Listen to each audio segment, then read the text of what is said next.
धृत्वा भद्राद्रिशीर्षे वसति जनकजा लक्ष्मणाभ्यामुपेतः भद्रसौख्यासनस्थस्थितजनवरदो भुक्तिमुक्तिप्रदाता नित्यं भद्राद्रिरामो मम हृदि निवसन् ज्ञानसौख्ये तनोतु।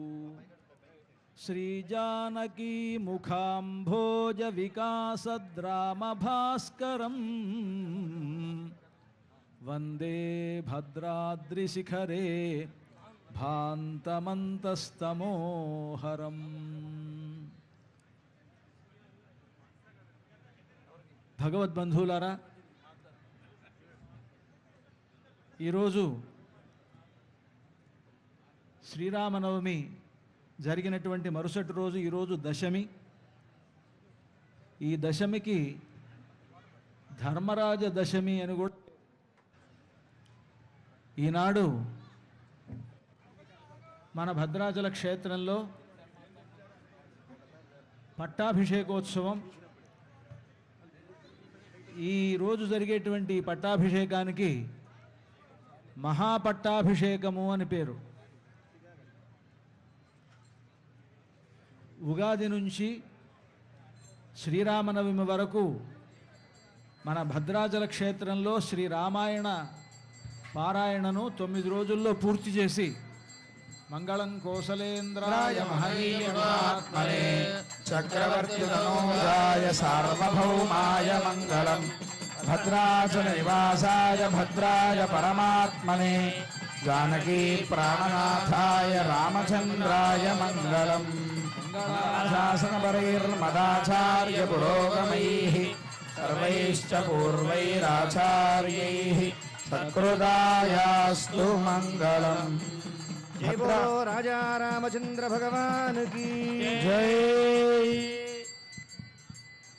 ఉగాది నుంచి శ్రీరామనవమి నాటి వరకు రామాయణాన్ని 9 రోజుల్లో పారాయణ చేసిన తర్వాత ఈ 10వ రోజున దశమి నాడు స్వామివారికి ఇక్కడ మహాపట్టాభిషేకోత్సవం నిర్వహించబడుతున్నది. ఇది వసంత నవరాత్రులు అంటారు. ఉగాది నుంచి నవమి వరకు ఉండేటువంటి 9 రోజులను వసంత నవరాత్రులు అంటారు. అలాగే భద్రాచలంలో శరన్నవరాత్రులు ఆశ్వయుజ శుద్ధ పాడ్యమి నుంచి విజయదశమి వరకు, అప్పుడు కూడా నవాహ్నికంగా రామాయణ పారాయణ చేసి దశమి నాడు జరిపేటువంటి పట్టాభిషేకానికి మహాపట్టాభిషేకం అని పేరు. ఇలా వార్షికంగా జరిగేటువంటి 2 సందర్భాలు శరన్నవరాత్రులు, వసంత నవరాత్రులు. ఇవి పూర్తయిన తర్వాత దశమి నాడు జరిగేటువంటి ఈ పట్టాభిషేకాలకు మహాపట్టాభిషేకం అని పేరు. కనుక ఈరోజు జరిగేటువంటి ఈ మహాపట్టాభిషేకం స్వామివారు నిన్న కళ్యాణోత్సవాన్ని స్వీకరించి మనందరి కైంకర్యంగా ఈనాడు ఈ పట్టాభిషేకోత్సవ కైంకర్యానికై ఇక్కడ వేంచేసి ఉన్నారు.